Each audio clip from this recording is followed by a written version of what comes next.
She bathed in milk, adorned her skin with gold, and left behind a scent so powerful it was said to enchant gods and emperors. But Cleopatra was not alone. Across the sands of time, Egyptian women carried beauty rituals so sacred, they were buried with them. This is the story behind the glow. Welcome to Glow of Ages, where beauty transcends time and every detail tells a deeper story. In this episode, we journey through ancient Egypt, where scent, symbolism, and sacred beauty touched every part of life, and even the afterlife. Let's begin. They say beauty is only skin deep. But in ancient Egypt, beauty was a spiritual practice, a symbol of cosmic order, and a declaration of power. Every jar of kohl, every drop of oil, every hand-ground pigment carried meaning, across gender, class, and faith. Here, to be beautiful was to be divine.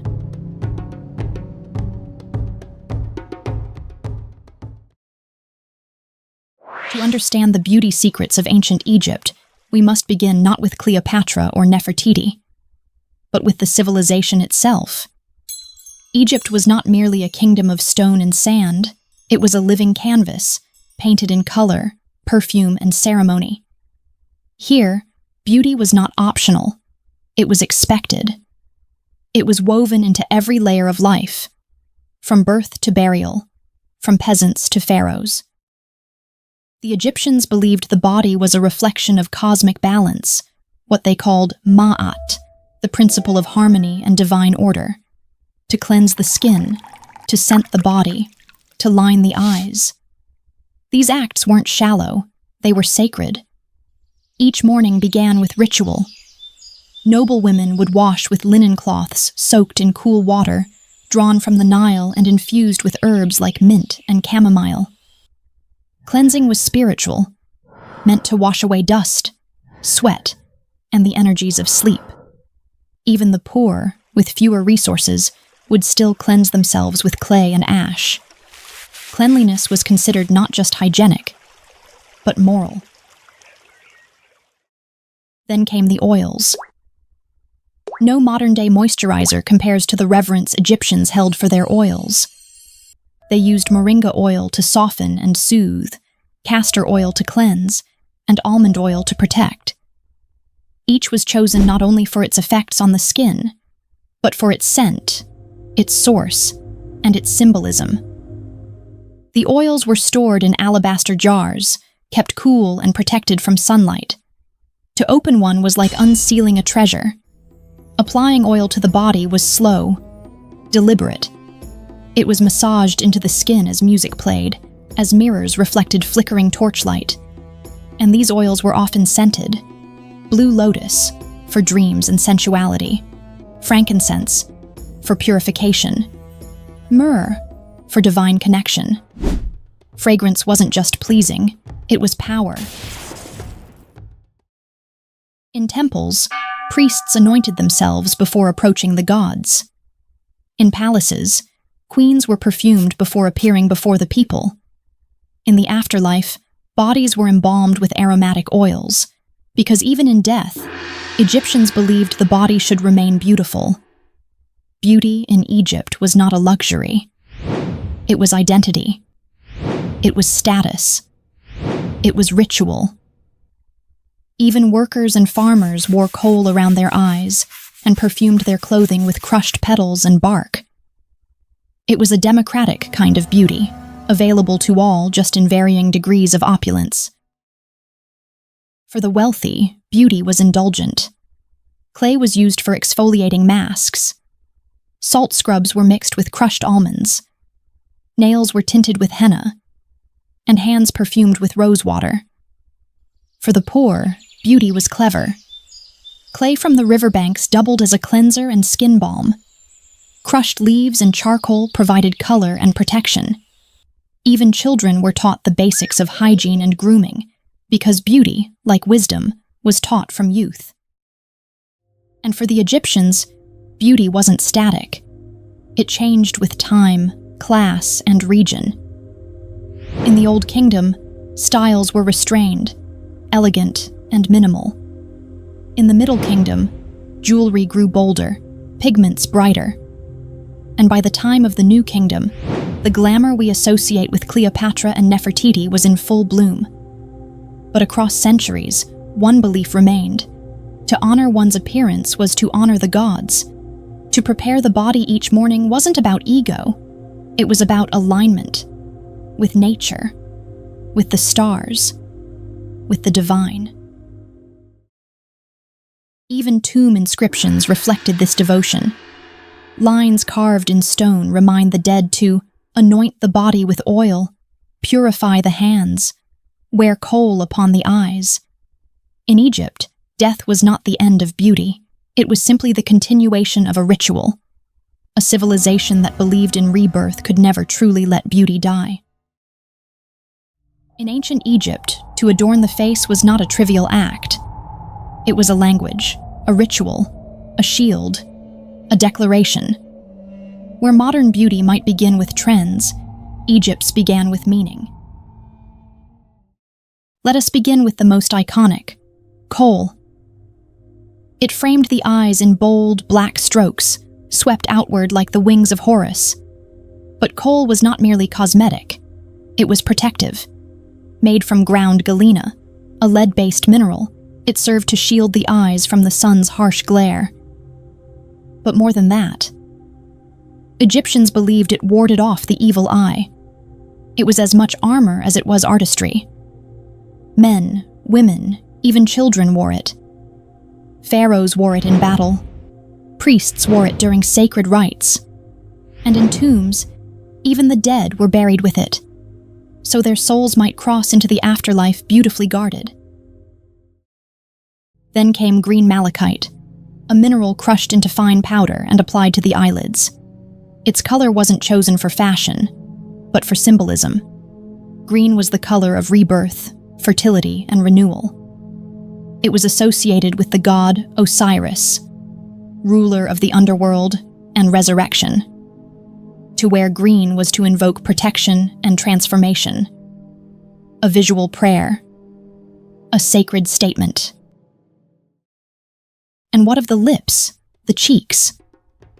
For that, they turned to red ochre, earthy and vibrant, mixed with fat or oil to form a paste.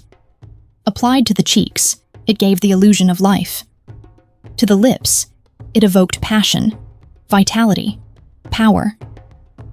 Even statues of gods were adorned in red ochre, a flush of immortality carved in stone. Beauty was not about imitation, it was about channeling, becoming. Makeup was prepared with care. Cosmetics were ground on stone palettes, often carved into sacred shapes. Fish, lotus flowers, falcons. Tools were made from ivory, bone, and bronze, their materials chosen not only for function, but for their spiritual resonance. Applying makeup was not rushed. It was meditative, measured. To prepare the face was to align with cosmic balance. Makeup didn't just beautify. It clarified who you were. Different classes wore different combinations of pigment. The elite had access to imported minerals, finely ground powders, and luxurious oils for binding. The common people used local earth, ash, and crushed plants, but all adorned. To walk barefaced was not humble, it was suspicious. Your face was your story. And in Egypt, every story mattered. The Egyptians believed that the eyes were portals, symbols of power and protection. The Eye of Horus, one of the most sacred symbols, represented healing, wisdom, and strength. It wasn't coincidence that many lined their eyes to resemble it. In this way, makeup was myth made real. Each stroke told a story. Each color held power. So when we speak of makeup in ancient Egypt, let us not picture vanity. Let us picture intention. A woman brushing green across her eyes is not getting ready for the day. She is invoking life eternal. A man drawing kohl across his face is not primping for a mirror. He is invoking divine protection. Each color was a sigil, each movement a meditation, each mirror a portal, not into the self, but into something greater. If makeup was the face of beauty in ancient Egypt, then fragrance was its soul. In this world, scent was sacred. Invisible, yes, but powerful enough to reach the heavens. The Egyptians believed that to smell good was to be favored by the gods. Scent was a bridge between the mortal and divine. Perfume wasn't worn for attraction. It was worn for alignment, with the sacred, the celestial, the eternal. The most prized of all was Kyphi, a complex and luxurious incense blend. Made from myrrh, honey, wine, raisins, cinnamon, frankincense, and more. It took days to prepare. Recipes were guarded in temples and passed from priests to scribes. Kyphi was burned at night, believed to soothe dreams and cleanse the soul. It wasn't just fragrance, it was medicine. A lullaby made of smoke. In banquets, guests often arrived wearing perfumed wax cones on their wigs. These cones, scented with oils and resins, would melt slowly in the heat, releasing fragrance over time. The body itself became a living incense burner. It was both practical and poetic, a visible reminder that beauty was meant to linger. Scented body oils were used daily. They were blended with blue lotus, frankincense, rose, cardamom, and cedarwood. Each scent had meaning. Blue lotus for dreams, sensuality, and altered states of consciousness. Frankincense for purification and power.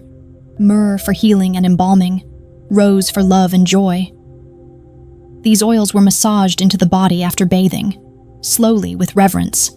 Not a drop was wasted. Not a scent without purpose. Fragrance was also a marker of status. Imported spices and rare flowers were reserved for the elite. But even the poor crafted simple blends from mint, thyme, and acacia. In the market, perfume sellers displayed their oils in rows of tiny jars, each one labeled, each with a different promise.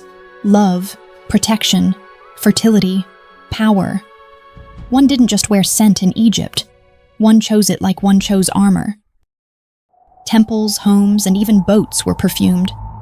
Walls were washed with citrus oils. Floor mats were sprinkled with crushed flowers. Offerings included burning incense several times a day. To enter a sacred space and not smell perfume would have been offensive. It was believed that gods were drawn to scent, that sweet smells invited divine presence while foul ones repelled it. So they didn't just scent the body, they scented the world around them. Perfume bottles themselves were works of art. Crafted from alabaster, glass, gold, and faience, many were shaped like lotus buds, gods, or animals. They weren't just containers. They were totems. Holding more than oil, they held memory, meaning, and magic. To uncork a bottle was to open a moment, a prayer, a presence. So when we dab perfume onto our wrists today, when we inhale the scent of rose, sandalwood, or jasmine, we are not just beautifying. We are echoing. We are remembering a civilization that saw fragrance not as accessory, but as essence. To the Egyptians, scent was not invisible. It was divine presence made tangible. And long after the pharaohs have fallen, their perfumes still whisper. In every bloom, in every bottle, in every breath. To the ancient Egyptians, hair was more than beauty. It was identity, status, purity, power. In a land of blistering sun and desert wind, they learned early how to protect and elevate their most personal feature. What emerged wasn't just style, it was symbolism, sculpted strand by strand. In ancient Egypt, wigs weren't accessories, they were essentials. Crafted from human hair, palm fibers, or wool, wigs were worn by both men and women, especially the elite. Some were short and tightly curled, others long and layered, braided or adorned with beads. To wear a wig was to signal status, wealth, and refinement. The more elaborate the wig, the higher one's standing. They were perfumed, styled daily, and cared for like precious garments. And they weren't simply thrown over messy hair. Most Egyptians shaved their heads or kept their natural hair closely cropped underneath. Wigs allowed for cleanliness in the heat and for dramatic transformation on command. Wigs weren't just practical, they were coded with meaning. Tight curls indicated discipline and purity. Long flowing braids symbolized fertility, youth, and status. Layered wigs with gold embellishments, often worn by queens and high priestesses. And like their makeup, these hairpieces were touched by ritual. They were blessed with oils, adorned with charms, and protected from harm. A woman preparing her wig wasn't just getting ready for the day, she was stepping into her identity. Underneath the wigs, the scalp was sacred. Egyptians massaged their heads with castor oil, almond oil, and henna, believing that healthy hair brought balance to the body. Henna wasn't just for dyeing, it was a form of cooling, healing, and ritual purification. Even among the lower classes, oiling one's scalp was a daily act of self-respect. Combs were carved from ebony, ivory, or bone, often decorated with lions, lotus flowers, or goddesses. Hair care was not vanity. It was discipline, a spiritual cleanse. Children, too, had hairstyles that carried meaning. Young boys often wore the side lock of youth, a single braid or lock on one side of the head, symbolizing childhood and divine protection. When a child came of age, the lock was cut in a ceremonial rite of passage. Wigs were also made for children of nobility, smaller, but no less ornate. From the moment they could walk, they were taught. Hair was history, tradition, and honor. Ironically, some of the most powerful Egyptians shaved their heads entirely. Priests, priestesses, and temple servants were required to remain hairless, symbolizing purity and cleanliness. Before entering a temple, they would shave and wash their bodies, then don ceremonial wigs when needed. In this way, the absence of hair was just as meaningful as its abundance. Over the wigs came crowns, circlets, and ceremonial headdresses. These were not just ornaments, they were statements of divine connection. The vulture crown, often worn by queens, symbolized protection and motherhood. The Nemes headdress, famously worn by pharaohs like Tutankhamun, conveyed royal authority. And for goddesses, towering headdresses of sun discs, horns, or feathers told stories of power and mythology. Wearing these symbols elevated the wearer into living mythology. They weren't dressing up. They were becoming avatars of the divine. Hair wasn't simply seen, it was sculpted, revered, and remembered. In wall paintings, statues, and tomb carvings, elaborate wigs and headdresses survive as testaments to style and spirit. Even after death, Egyptians were buried with hairpieces, combs, oils, and adornments, ensuring they remained beautiful in the afterlife. They believed that when one stood before the gods, one should do so dignified and adorned. To enter eternity without one's crown? Unthinkable.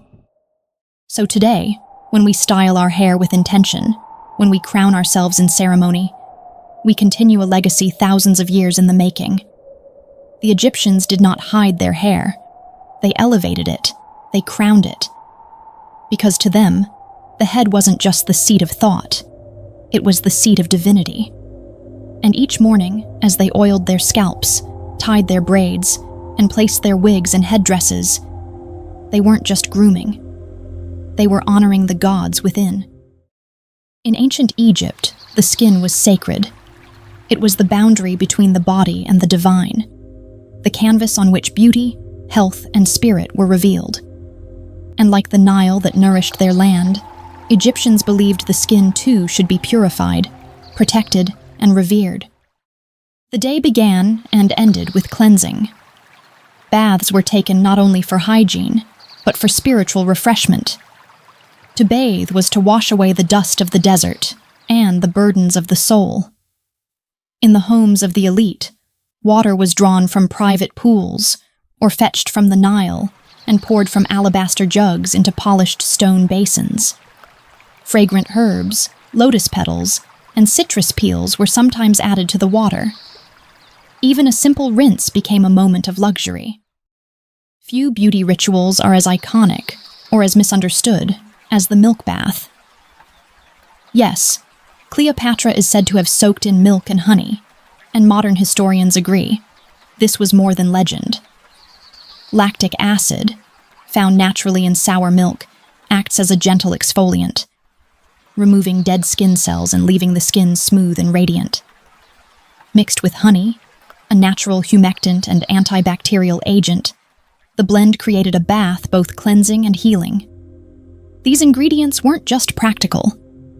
They were poetic. Milk nourished. Honey preserved. Together they created a glow that was as symbolic as it was sensual. Skincare in ancient Egypt extended beyond baths. White kaolin clay was used to purify the skin, mixed with herbs or oils to form masks that calmed inflammation and drew out impurities. The desert may have been dry, but the Egyptians had their remedies. Salt scrubs made from minerals harvested along the Nile were combined with crushed almonds, oils, or dried flowers to exfoliate the body.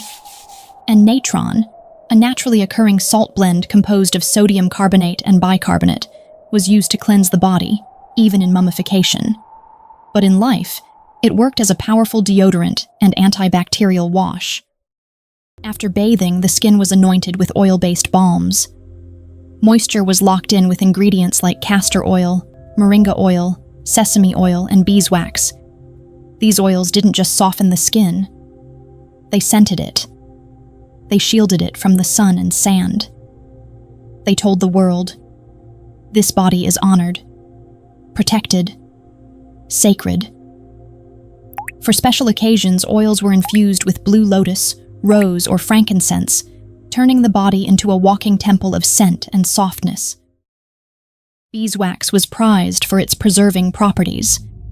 It was used in salves to protect the skin from cracks and dryness, and in balms designed to heal. Mixed with tree resins, it created a barrier balm, an early form of what we might call modern skincare sealing. Even children had their skin cared for with gentle ointments, rubbed in by their mothers using lullaby-like motions. The blazing Egyptian sun was no match for their ingenuity. Egyptians used ochre-based pastes, thick oils, and crushed botanicals to shield their skin from UV exposure, centuries before SPF would be invented. They instinctively knew, radiance is preserved not only by nourishment, but by protection. In Egyptian society, skin spoke louder than words. Smooth skin indicated discipline and health. Soft scent revealed wealth and ritual. Cracked or dry skin could suggest neglect, labor, or illness. In temples, skin was to be pure. In palaces, it was to glow. Even in death, skin mattered. The dead were anointed with oils and wrapped tightly, their skin oiled, perfumed, and painted, so they might be radiant before the gods. And so, Egyptian skincare was not shallow, it was profound. Each act, whether bathing, scrubbing, oiling, or scenting, was a conversation with the divine. The skin was not just the body's largest organ, it was the body's brightest halo. They treated it not as flesh, but as light made touchable. So the next time you smooth lotion across your shoulder, or draw a bath rich with oils and scent, know that you are part of something ancient. A ritual older than empire, a glow carried forward. Drop by drop, touch by touch, from the banks of the Nile. To speak of beauty in ancient Egypt is to speak of power, not the fragile kind built on attention, but the enduring kind, built on presence, intention, and identity. In Egypt, beauty wasn't weakness. It was strategy. And in the hands of queens and priestesses, it became a tool sharper than any blade. Egyptian women understood that beauty could rule hearts, but also minds, armies, empires. Cleopatra, history's most infamous seductress, wasn't just admired, she was studied. Her beauty wasn't accidental, it was crafted. She wore kohl-lined eyes not for vanity, but for clarity, to see and be seen. Her fragrance lingered long after her presence faded. She was said to arrive in clouds of scent so rich, you could smell her before you saw her. And it wasn't just for allure. She knew that beauty could disarm, confuse, inspire, and in the right moment, command. Then there was Nefertiti, her name meaning the beautiful one has come. Her sculpted bust remains one of the most iconic images of beauty in all of human history. But her story is more than a face. She ruled beside her husband, Akhenaten, not as ornament, but as equal. Her beauty was armor, ceremony, a visual embodiment of grace and divine order. Her headdress, makeup, and posture weren't just symbols of elegance, they were tools of rule. And then, Hatshepsut, a woman who did what few dared. She took the title of pharaoh, wore the false beard of kings, and ruled as one. She understood that appearance could reshape perception.